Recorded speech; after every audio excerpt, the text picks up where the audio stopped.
Do I just start? Okay, we are live on YouTube, and here I want to welcome everyone back. Thank everyone who's been joining us today for a wonderful morning of learning. And to introduce our next speaker, oh, there was a little bit of an error with YouTube Live. Give us a second. Hold on, just 1 second. Before I introduce, I'm going to unmute him. Our next, introduce our speaker, none other than the Morda'asa, the Boca Raton Synagogue Rabbi from Goldberg. Yoshikoach, thank you, Rabbi Moskowitz, for arranging this amazing day of learning. We can't be together to celebrate the gift and the miracle of the state of Israel, but we can still draw energy from the Torah of Israel. And what better energy to draw than from our own members, people who lived in our community, who taught, inspired, and helped build our community, and then took their talents not to South Beach, but eastward to Israel. So it's my honor to introduce a Yedid Nefesh, really one of my dearest, closest friends, somebody who's challenged me, who's taught me, who's inspired me, who's not as good a bowler as I, but in so many other ways I look up to. Rabbi Schneider, the Schneider family, I go back with many, many years, in fact, to my childhood. And Rabbi and I were chavrusas and continue to learn together in many ways. So Rabbi, thank you so much for agreeing to teach and continue to share Torah for all that you do. And if it weren't, I don't know, the middle sphere, your boys around, we would invite them to join you and sing an incredible Zoom that you did then. Maybe we can do something for us in the future like that. But thank you for being with us. Thanks for all you're doing. See you. It's great to have you. Chag Sameach. And without any further ado, the great and the funny and the athletic and the wonderful Rabbi Avi Schneider.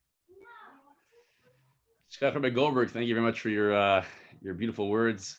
I have a lot to say about you as well, but I'll wait till the middle of the year to tell you about our experiences together and all of our good times together. Actually, my wife and I were recently cleaning for Pesach for the first time ever. We hosted Pesach at our own house, which was a very special experience, and we came across many pictures of our younger years, specifically when our time spent in Boca Raton, Florida. So there's some, not they were very flattering pictures. Actually, Goldberg looked great. Is less gray, a little more hair on top, a little less in the beard part, but Baruch Hashem, he looks fantastic. And whenever someone quotes Rabbi Goldberg, I always, with great pride, feel like, as Rabbi Goldberg said, a very, very close friend, a rock star, a real rock star in the Jewish world right now. And I'm honored that to share friendship and kinship with Rabbi Chaim. I'm going to try to do something a little different today. I'm going to try to weave together a few stories within the shir that I give you right now. I'll start off with the shir is titled "Out of Sight but Not Out of Mind." My wife and I had no plans originally to live in Eretz Yisrael. That was not part of our game plan. When we talked on dates, we didn't talk about that at all. It never came up in conversation. The only thing we talked about was maybe spending a year or two, which we did do in the end, in the Gris Kola, where Rabbi Goldberg and I actually spent time together for the first time, at least where we met together. As we spent time in Eretz Yisrael, it was very hard for us to leave. After being there for 2 years, Rabbi Goldberg was 1 year ahead of me, and he had gone after his second year to Boca. My wife and I were left with the dilemma after our second year. What should we do? On one hand, in 1 year, Rabbi Goldberg is telling me the beautiful land of Boca Raton, Florida, the great community, and I see some people who I recognize that are from back when I was there that are still there, Baruch Hashem. On the other hand, Eretz Yisrael, how can you argue with that? Our dilemma really was based upon, what's best for our family and our children. And without question, we felt strongly that Israel was the best choice for that. However, due to circumstance, we couldn't pull the trigger. And we went back to America, and we joined the Boca Raton community. 3 of fantastic years, where I say to my wife all the time, if we not left to go to Eretz Yisrael, we can't imagine ever leaving the community. I know Rabbi Goldberg would, I probably would have rabbi of the shul, not him, so I'm not sure what had happened then. But besides that, it would have been a great opportunity to spend time more in Boca with many of you. However, as I'm sure you know, we did leave, and we've been in Eretz Yisrael now for about 17 years. It's been really a very special opportunity. I'm going to tell you some Torahs right now about the time period we're in, and I'm going to try to tie them into my life and my decision, my wife and I, my decision to end up in Eretz Yisrael. To start off with right now, we're in the middle of Sfiras Omer.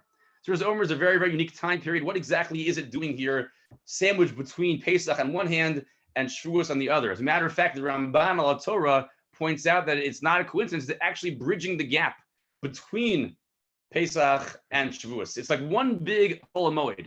It begins, and by the way, it's 7 weeks. We oftentimes in Sukkot time we have like 7 days between. It's a 7 day period of time. We start off with Sukkot, and we end off 6 days later. 7 days later, we end off with Simchas Torah Shmini Atzeres. So that's really the role of Aseret Omer. It was supposed to be this combination time, this bridge between Pesach and Shavuos. And not only that, but that idea is also found in the Sefer HaChinuch. I'll just read it inside just for a few lines of it. The Sefer HaChinuch quotes the Sharshe mitzvah, the root of the mitzvah behind counting Aseret Omer. We should call Ikran Shel Yisrael Eino Ela Torah. Our whole purpose of being saved from Mitzrayim was not stam to go into the beaches of Boca Raton or to the to the Florida, the Pesach programs that we have. That's not why we were taken out of Mitzrayim. We were taken out of Mitzrayim so we can receive the Torah. They had Torah, Shnibru Shemayim V'Aretz B'Yisrael. The creation of the world was done for Matan Torah. And therefore, the entire point of Sfiras Omer is to count upwards. We count upwards towards Sfiras Omer. Now we're counting up because it happens to be something that requires our effort. Oftentimes when you think of counting, usually people count down. When there's a shot clock, people are counting down to the shot clock. When there's a spaceship that's about to blast off, people count down to blast off. Why are we counting up? Tzirachina gives his own shot, but the shot I want to share with you, and this is really going to lead into my idea for the evening, or for you for the afternoon, me for the evening. You count down when it's going to happen anyways. It just the time is slipping away, and it's going to happen. And you're either going to see it happen or you're not going to see it happen. You're going to be the winning side, you'll be on the losing side. But it's going to happen with or without your help. When you count up, if you don't count, it's not going to get there in the end. As a matter of fact, that's the halacha. If you miss a day of Sfiras Omer, there's a big discussion. We pass in the end that you can't count with a bracha anymore. But what do you mean? The counting's still going on. That's true. But you're not counting anymore. And the moment that you stop counting, then for you, the count is finished. Why? For everyone else, it's still going on. In a basketball game, if I don't count the words 7, 6, 5, I skip the word 5. I skip the number 5. I can still say 4 because the clock is going on without me. But Sfiras Omer is a time period we're supposed to build from the time of Pesach till the time of Shavuos. And if you're not building, then it's not working. The count is not continuing without you. And that's what we're in right now, that period of time. It's a very special, unique period of time where you're supposed to be building the bridge from the Tumah of Mitzrayim to the Tara of Matan Torah, and the amount of days between, by the way, are the exact amount of days of Tumah that we had. We had 49 levels of Tumah, and we count 49 days of Sfiras Omer to build ourselves, release Tumah after Tumah level to get to a state when we're ready to receive the Torah. Beautiful, but we have one big problem, is that right now we should be in our Chol HaMoed like the Ramban describes, and building up and exciting, counting up Sfiras Omer, but we still have, maybe some of us haven't got a haircut in a little while.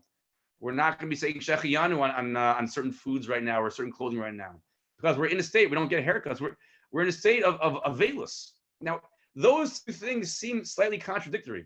If it's a Chol HaMoed, it shouldn't be an Avelus. If I'm in the middle of going from Tumah to Tara, I should be celebrating and excitedly counting and not, frustratedly realizing I can't listen to music. My Rabbi mentioned earlier, my boys have beautiful voices. They love listening to music. Well, they can't listen to music right now. It's one of our biggest challenges. I keep on quoting the Pesukim that this year it's different. Maybe it is different this year. But the idea is that in general, this is not something that's allowed at this period of time. Why? We're in Avelus. How could it be a day that's supposed, or days, to be commemorated as Sfiras Omer, which is supposed to be really a one big Chol HaMoed, according to the Sefer HaChinuch, according to the Ramban, and a step up from Tumah to Tara, according to the Sefer HaChinuch. How did that turn into one big Avelus? And I'll be more than that, even I'll share with you. The Gemara in Sotah, Yud Beis and Beis points out that one of the arguments that the Malachim gave to HaKadosh Baruch Hu when Moshe Rabbeinu was put in the Teva. We know he was born on the 7th of Adar. The Gemara, again, Yud Beis and Beis has a discussion, and I see some of my guys, I learn Sotah every single day. Call it to them for joining me both this morning and right now as well. I appreciate that, those of you there. And the Gemara brings down and says that the Malachim said to HaKadosh Baruch Hu, you can't, when Moshe Rabbeinu was put into the Nile, into the Suf, where Bas Par eventually found him, you can't let Moshe Rabbeinu die. How could this, and as Machlokes what day it was, either it was the 21st of Nisan, or it was the 6th of Sivan. And either one, you say, something special happened later with Moshe Rabbeinu on that day. And the Malachim say to Hashem, how could you let Moshe Rabbeinu die in the Suf right now, assuming it was the 21st of Nisan, when he's the same one that's supposed to sing to you as Yashir in a number of years from now, in 80 years from now? How could it be that you're going to let the same baby now die when it's 80 years to this day he's supposed to be singing to you in Az Yashir? Or if it happened, the machlokas, again, it may happen above Sivan. How could the same person who's supposed to receive the Torah and bring it down to Har Sinai 80 years from now, how could that same person die in the Suf right now also? It can't be. Because you have to have, this day is a special day. It's not a sad day, it's a happy day. It's going to be a happy day. We have to reserve it as a happy day. Save Moshe Rabbeinu. And we know in the end, that's what happened. The Malachim saved him. But yet over here in our discussion, Sfiras Omer is supposed to be a very exciting time, a very happy time. But somehow it transitioned into a very sad and challenging time. How did that happen? Why did that happen? Pause that thought for a second. Back to my story from Boca to Israel. I remember very vividly, I wish I could see Rabbi Goldberg on camera, but I only see his mid-action shot of him pointing a finger. There he is. Thank you, Rabbi Goldberg. I'm talking about you right now, so listen very closely. I remember vividly, Rabbi Goldberg, Rebbetzin Goldberg, myself and my wife sitting under one of the trees, the palm trees of Lago del Mar. And it was right after our mailbox baseball game, probably, which I rocked him on so many times. I'm sure he doesn't tell you about that, but you can ask him later on, or ask Mrs. Fleming, who'll tell you about it. She was one of my biggest fans. We're discussing about us all moving to Israel together. Right? Rabbi Goldberg, Rebbetzin Goldberg, my wife and I, we're going to move to Israel together. We're going to open up a seminary. We're going to open up a yeshiva. It's going to be the best. And we sat there and we smiled and we realized what a camaraderie, what a teamwork we would have. And here I am in Israel talking to Rabbi Goldberg's community, still in Boca Raton, Florida. It's our journey went. I remember, I'll never forget that day because the excited two young couples speaking excitedly about our journey together we're going to have, and we've taken very different routes. Baruch Hashem, again, as I mentioned earlier on, with great pride, what Rabbi Goldberg has done in this community is something that I'm in awe of, but I don't envy it because he's still in the community, and we've moved beyond that community, and I'm still waiting for Rabbi Goldberg and his Rebbetzin, and now Baruch Hashem, there are many children to join us as they promised years ago, back with our family where we both belong, where we all belong. They are just told to start that yeshiva and seminary we dreamed of. That's just my next vignette of my journey. I'll get back to the next part afterwards. Here we are discussing right now, in the middle of our Sfiras Omer discussion of how could it possibly be that we have a same day that's doubling as a happy day. It's supposed to be the exciting days, as a sad day, as a mourning period of time. And there's a very simple reason. Rav Dessler points this out, the Michtam Eliyahu, and he quotes the question. We know the reason behind why the students of Rabbi Akiva passed away, and the Gemara in Yevamos actually brings it down. The mourning that we have is for the Rabbi Akiva students. I just kind of gave away that piece. What happened? I'm reading the Psukim inside right now. It says the Gemara in Yevamos Daf Samach Beis and Beis. Rabbi Akiva said you should teach Torah when you're younger and don't stop teaching when you're older. Because Rabbi Akiva actually understood that his life of having Talmidim changed a lot from his younger years to his older years.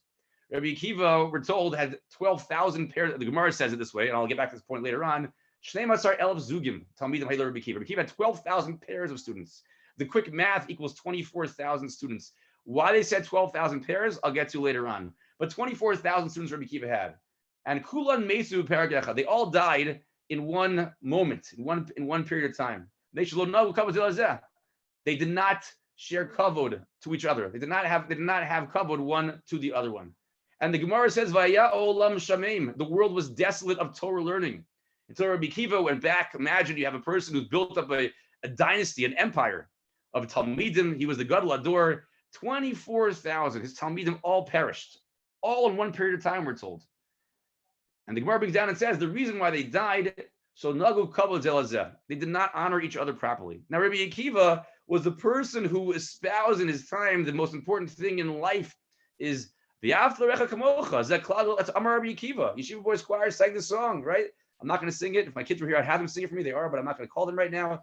There's a huge idea Rabbi Akiva passed on, and his students didn't pick up on this. They were not noei kavod zelazeh. Terribly disappointing and catastrophic for Klal Yisrael and certainly for Rabbi Akiva. Until the end, he was able to get 5 more students, and with those 5 students, he later on gave smicha to and he educated. That's how Klal Yisrael continued their learning of Torah. Why was it that they died, and why in that period of time? Rav Dessler points out they couldn't have just stopped not being noei kavod zelazeh in this few months, in this few weeks of time, the 7 weeks from Pesach till Shavuos. Why would they die dafka then? And he points out the following thing, and I'll read this part inside as well. You need to tell me, Rabbi Akiva, im kol gadlusam, with all of their greatness, lo no kavod zelazeh kiraui. They did not properly. How they didn't have any kavod?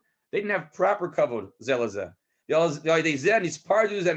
distanced themselves from each other. They did not allow Rabbi Akiva's true effect of his Torah learning to really reach their core. And for that reason, he says, very important line here. And when Sfiras Omer came, the time designated in Torah, designated in our history to be a time of building, to be a Chol Moed from Pesach, of leaving in exile to enter the Kedusha of Matan Torah. It's a bridge. This should be the time when Torah learning is at its finest. And yet, when they got that period of time, that these sparks of Kedusha to receive the Torah are abound in our midst. And yet, they didn't take advantage, Nistaknu, but Mesu. They became in great danger, and that is why they died. Meaning, they died because the period of time they were in was a time destined for greatness, and because they had a challenge in their behavior, what should have been 12,000 pairs became 24,000 individuals. And that's not what was supposed to be happening in that period of time. And for that reason, because it was so in the air to become great, and when they blew it, desolation and destruction. And 12,000 Talmidim, Rabbi Akiva, Tanaim, Gedolim B'Torah, Rosh Yeshiva in the makings, are no longer, because the time was available for them to take advantage of something great, and they didn't take advantage of that opportunity. The Emes Yaakov Kamenetsky points this out as well in this week's Parsha. Parsha Kedoshim, the Rabbi Yaakov points out, we just read that piece inside as well for you. He points out that when it comes to the mitzvah, or the Isser of Pigul, I should say, Pigul is an Isser of having thoughts, the wrong thoughts while you're offering a korban. You have in mind to eat the korban beyond the designated time it's supposed to be, and you have in mind to eat it beyond that. And that's something called pigul, and the serious crime is a chiv of kares, a very serious crime for one who violates the rules of pigul. Rabbi Yaakov points out a very important idea. He says that pigul only applies, this isser only applies in its truest form, in the form that gives you the serious penalty of kares, a heavenly penalty, that either means that the person's life is cut short or he does not have children, very serious things. It only happens if up until now, everything else you did was done properly. If somewhere along the line you messed something else up, then you messed up again with your mindset as to what korban, when you're going to eat the korban, the days you're allowed to eat it, you had the wrong thing in mind, that would not constitute pigul. That would not count as pigul. Pigul only applies when everything you did was right until right now. And then you blew it. And when you blow it right now, at that point in time, we're not going to call that anymore pigul. Sorry, that will be when pigul kicks in, and then you have kares. But if anything else went wrong beforehand, it's not a problem called pigul. It's a different problem. It's a lo taseh. It's shame on you. Maybe you have to give a korban, but you do not get, you're not a chiyuv of kares. So it seems a little backwards. If this is my only thing I did wrong, why is it worse than if I did two things wrong? So he says the following idea, and it's built on what we just talked about right now. If you're on the cusp of greatness, everything you did was right, and you're about to give the korban in its entirety and have a fully successful korban, and then you blow it at the very end, so then it's a tragic ending, one that has a punishment of kares attached to it. If you mess up earlier on, and it's not like the last second moment, okay, so then when you have a blowout, when there's a sport game going on, and you're being blown out the entire game, and you miss the shot at the buzzer to lose by 18 instead of by 16, nobody cares. I mean, I shouldn't say that with Isurim, but it's not as big of a deal. When you were there, right there, you had a foul shot to win the game. I remember we were playing in the running revs with Rabbi Goldberg, actually. I remember we were playing against Jeff Willens, and we said to Rabbi Goldberg was taking him, just don't foul him. Just stay away, don't foul him. And Rabbi Goldberg's like, yeah, nod his head, got it. And for some reason, Jeff goes up for a 3-point shot, down with 3 points. Rabbi Goldberg gives him a little body check. Hold on, I figured out how to unmute myself, Rabbi Schneider, for the parts where you tell me. Someone please mute that man. Go ahead. Yeah, what do you got for me? Whatever. I happen to have a videotape of that game, so we can we'd go love back you to share content with us right now. We'll have the entire day together sharing that content of watching that famous play. Finish the story, and I might have to send out that video to the whole community. As Rabbi Goldberg fouls Jeff Willens, all he did was just keep his distance. 3 foul shots, tie the game, sends it overtime. I think we won anyways, if I recall correctly. I don't remember for sure. I think we won anyways, but Baruch Hashem, had it been a 15-point lead, it wouldn't have mattered. I wouldn't talk about every shot of my family still this day. Rabbi Goldberg almost blew the game. I wouldn't care about it because it was the game time moment. That's why there's a chiyuv of kares, because it was right on the cusp of everything working out well. And because we had one last moment when we messed up, That's the tragic ending that we have. That's exactly what happened during the time of Rabbi Akiva's students. Everything was in place for greatness. Rabbi Akiva was the Gadol Ador. Moshe Rabbeinu himself, the Gemara brings down Menachos, when he saw Rabbi Akiva, he even asked the Kadosh Baruch Hu, why give me the Torah when you can give it to him instead? He's greater than I am. And yet his Talmidim didn't make it through. Why? Because there was so much koach, so much potential to make it through, that when they didn't do it in the end, and they made a mistake, they're given terrible punishment for that. And that's why Sfiras HaOmer, which is a time period of development and growth, and when it's used for personal agendas, that's where the problems get very complicated. There's a Mishnah in Pirkei Avos. It says at the very end of the first Mishnah in Perek Gimel, I'll read it to you inside. If you look at three things, you will not sin. Me'ayin bata, where'd you come from? La'an ta'olech, where are you heading to? And I'm going to focus on the third one. In front of who in the future will you give din v'cheshbon? Why the repetition din v'cheshbon? Who are you going to give din in front of? What does din v'cheshbon mean? Din means law. Cheshbon means calculation. In Israel, they call cheshbon as math. What kind of math is it? It's din, it's judgment. So one of the famous pshatim on this, maybe I think quoted by the Vilna Gaon, is that din v'cheshbon means you have law. For example, if I invest in a stock and and the stock goes up doubles, then my din is I get double my money right now. But there's also something called cheshbon, which means if I could invest in another stock that would have multiplied by 10 times, then my cheshbon is that I may have doubled my stock, but I really lost in the end. Because there was something to be had more than I actually did. Oftentimes in life, we feel very proud of ourselves, which we should be. We've done great things. And mitam din, mitam our actual letter, our grade might be a 93. And that's good. But there's a cheshbon also to be calculated. That instead of doing this thing, if I could have done that thing instead, that might have changed the course of history. As I described to you earlier on, as I picture myself with Rabbi Goldberg and Rebbetzin Goldberg, my wife, together under that tree, there's din in the cheshbon. There's what you do and what you could have done in the end. And you know what? Who's to know what the right thing to do is each time? We don't have an idea. We don't know for sure. But at the end of the day, there's judgment for what we have done, our letter of the law, and there's cheshbon, which is a calculation that we cannot figure out on our own. But it's a calculation of what could have been had we not done that, had we chosen option A instead of option B. Leads me to my next story. I'm in Boca Raton, Florida. As I mentioned already, my wife and I chose to go there, despite the fact that we thought that we'd be best served in Israel. We just couldn't pull the trigger right away. And after Rabbi Goldberg and I had that conversation with our wives under that tree in Lago del Mar, and soon afterwards, Rav Chaim Ilson comes to Boca Raton, and he was a guest, I think, of Rabbi Chaim Lanner, and he gave a shir after Hashkama Minyan.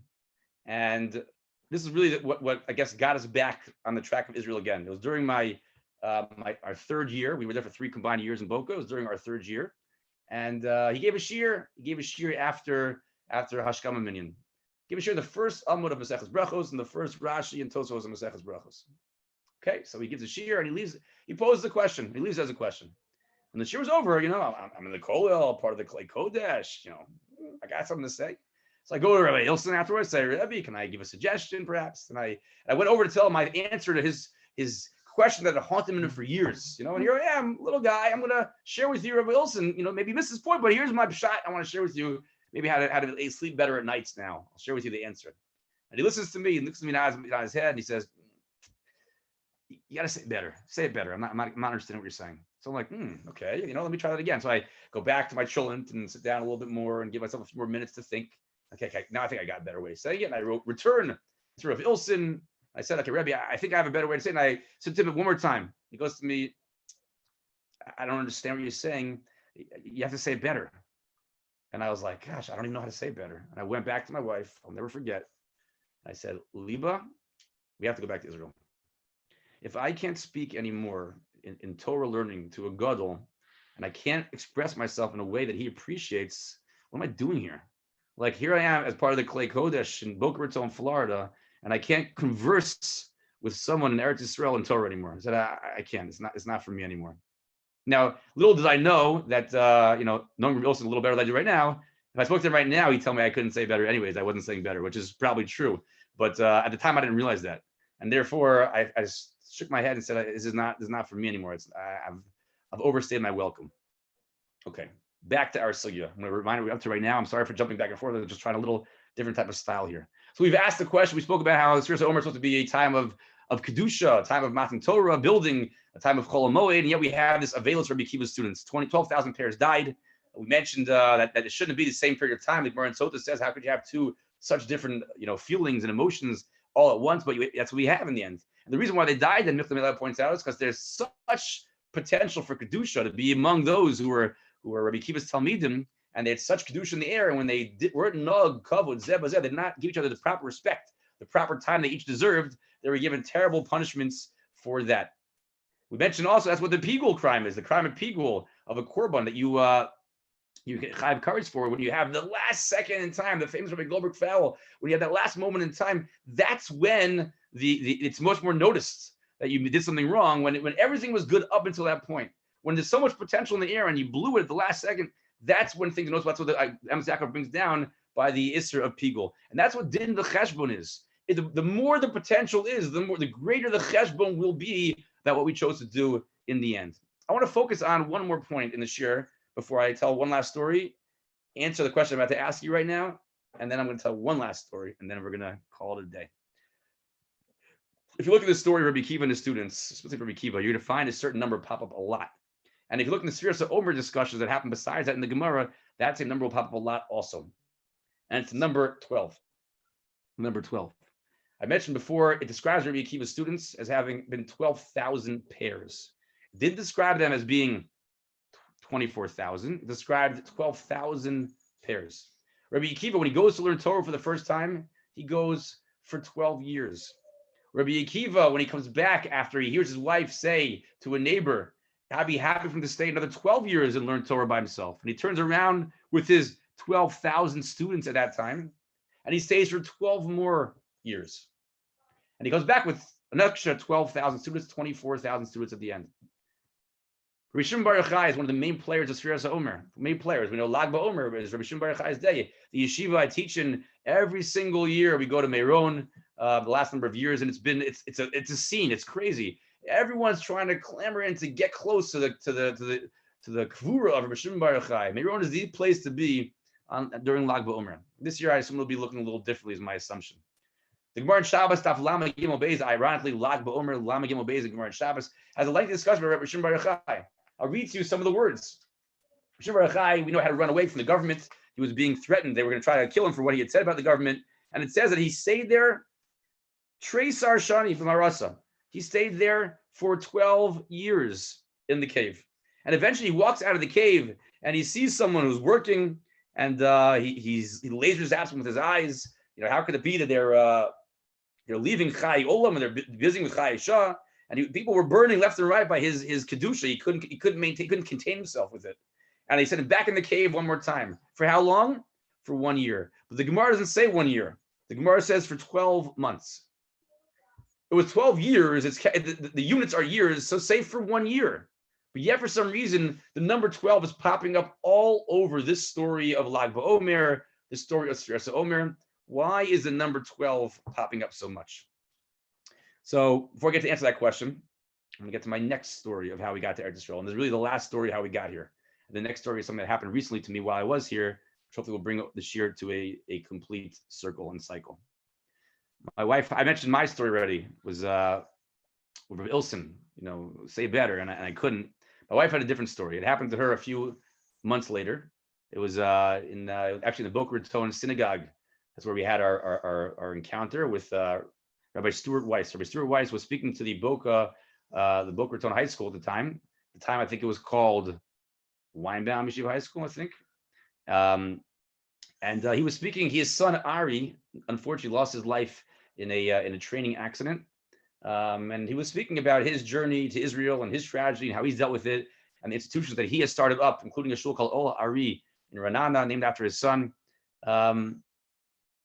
And at the end, after the whole speech and discussion, you pose for questions. As I'm sure you've been a part of in the past, that first question is like pulling teeth. Once the first question is asked, everyone's happy to share their question. But until that first question is asked, it's very hard for someone to speak up. So my wife was a teacher, as was I in the high school at the time. And looking around and no one speaking up, my wife decides, I'll be the Nachshon ben Aminadav. I'll be the one who breaks the ice. And my wife raised her hand and says a question to Rabbi Weiss.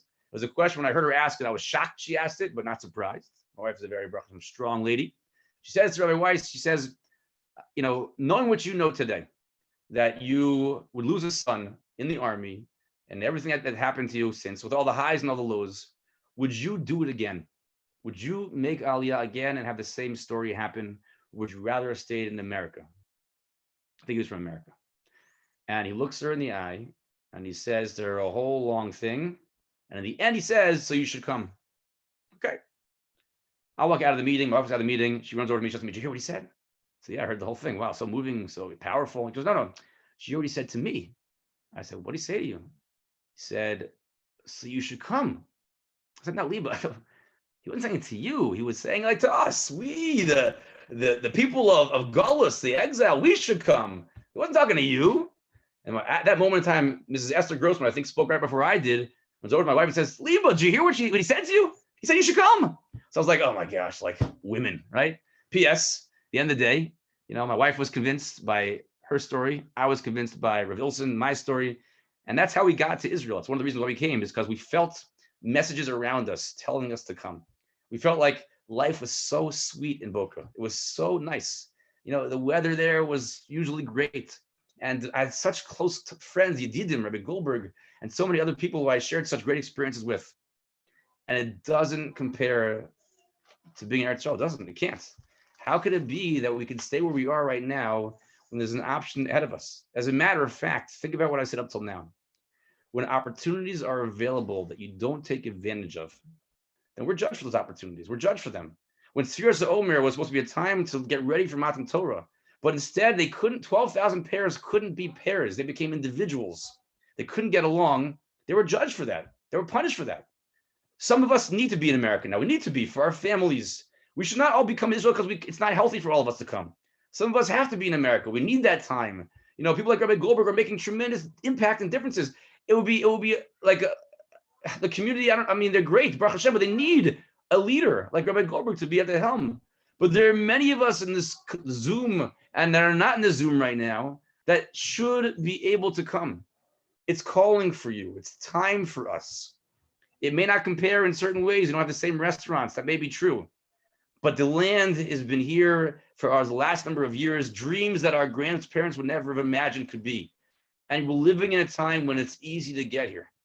And it's doable, and there's so much we can contribute to the world around us in Eretz Yisrael as well. And places we can come and feel comfortable. So you should come. I'll end up with my last part of the Torah, which I'll pull together right now, hopefully everything until my final story, which happened to me only a few days ago, really. Again, I mentioned our question, why during Sfiras Omer were all these things happening that were bad? It's supposed to be a day of Simcha, and I mentioned with potential in the air, and things aren't going well, so we face a punishment for that. And I mentioned number 12 is popping up left and right. What is the number 12? Why is 12 popping up left and right? And why is it shaykh to Sfiras Omer? So the Stifler in a Sefer History goes through numbers, says the number 12 is the ultimate number of klal and prat together, of the group and the individual. The number 1, for example, is individual. The number 2 is the group.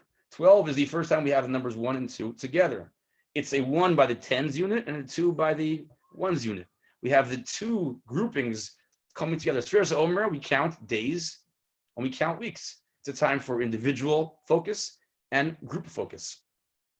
That is the mistake of Rabbi Akiva's students. They didn't get the pair part. They weren't noei kavod zeh lazeh. They didn't respect each other's needs and differences. They became individuals and missed the point of the group. Shimon Bar Yochai walked out of the Ma'ara and he couldn't appreciate the people around him, the group. It's the individuals. He focused on individuals, and eventually, after 12 more months, he finally got the second piece together and was able to get the group as well that should have been there all along. That is what Sfiras Omer is all about. It's to be realized that we're individuals, we have our own needs, but we're part of a much bigger group than ourselves. We're part of Am Yisrael. We have a nation and we have a state called Eretz Yisrael. Whether or not you say Hallel today or don't, with a bracha or without, who cares? What matters is you have a place you can go right now that is supposed to be your homeland. As individuals, we're happy where we are, but as a group, we don't belong there. We belong in Eretz Yisrael with the Jewish population. That's almost half of them right now in the world. That's where we should all be heading to right now. I'll end with my final story. My daughters and I, in this quarantine we're in, we've been in quarantine for a pretty number of weeks already right now. And what do you do in quarantine, over the course of weeks and weeks? So we bought a puzzle. We had a puzzle, 1,000-piece puzzle, and we're putting the puzzle pieces together. It took us close to a week, and as we were getting to the very end, something just didn't match up. It didn't fit. Literally, it didn't fit. A puzzle piece that we had kind of finagled to belong in a certain spot, and it really was close to being in that spot. If it was put there, then the puzzle wouldn't work anymore. And we had done it towards the beginning of the puzzle. We put it there while we didn't realize how smooth the pieces should fit together. We finagled, and it did get pretty decently fit in there, pretty decently. But as every piece fit into its place, we realized that was not the right spot for it. And we were stuck. We didn't know what else we messed up at the time. Baruch Hashem, we only messed up one other piece. We realized that also, and we fixed it. But at that point in time, I realized a very important idea. We're all puzzle pieces. And you can push yourself to fit and belong somewhere. You can make it through. And if you walked away, the non-trained eye wouldn't notice. And din, you'd be okay with your din. But for the one who truly counts cheshbon, which is a Kadosh Baruch Hu, he knows whether the piece belonged there or not. And you can say as much as you want. No, but look, it fits. It seems to belong there. It seems to. And you're right. It does seem to belong if you are willing to not look at it fully in the eye and look in the mirror at it. But at the end of the day, when you're doing a puzzle piece, every piece has to fit or else the puzzle doesn't work anymore. In our lives, things don't fit. We kind of gloss over them, push them aside and move on, and we don't worry about it too much because it basically fit. To me, the word basically is a curse word. It means it doesn't really fit. But it's enough for me to be Yotze and go to sleep at nighttime. A puzzle piece is what we each and every one of us are. We're in Spheres of Omer, which is time for the klal and for the prat. We count days and we count weeks. We have the obligation to work on ourselves as individuals. It's our obligation. And also as a community. Rabbi Goldberg is doing the finest job in the Boca Raton area, but it's just Florida. It's not Eretz Yisrael. At the end of the day, your puzzle piece might fit, but it's not fitting with a bigger puzzle piece right now of Klal Yisrael. For those of you who can make it to Eretz Yisrael. And again, not everyone can, I know that. We were very lucky, my wife and I, to be able to be among those who made it. And we know that many from Florida have made it. And across the world, many of are making it. And even though right now we are in a quarantine, and we can't even walk outside and appreciate being in Eretz Yisrael, unfortunately. But we wake up every single morning and we say, Uvnei Yerushalayim Yircha. So we know that we can take a bus over there, and in a half hour, 45 minutes, we're by the place of Uvnei Yerushalayim. We know that, as we describe, L'kabetz Gal Yosenu, and to bring in the masses from all the four corners of the earth, we know that we are awaiting for you to arrive here. And Spheres of Omer is a time that we have to realize we're part of a much bigger picture than the individual that we are. We're a day, we're also a week. We're a prat and we're a klal. With number 12, we're the shvatim. 12 is the shvatim, individuals who came together for a greater cause. And with that, I want to thank you for giving me the opportunity to speak to this esteemed group. To see my close friend, Rabbi Ephraim Goldberg, is a treat that I will never pass up on if I could. And I really feel honored and privileged to speak to many people who I see in front of me, who I recognize, my Talmidim, who signed in as well. It's a big treat for me to see them. And I want to now wish you all a great rest of your Yom Ha'atzmaut and an inspirational day. Rabbi Goldberg, you have a rebuttal? Brilliant. Thank you so much. I did not foul him, by the way. The ref was anti-Semitic, called the foul.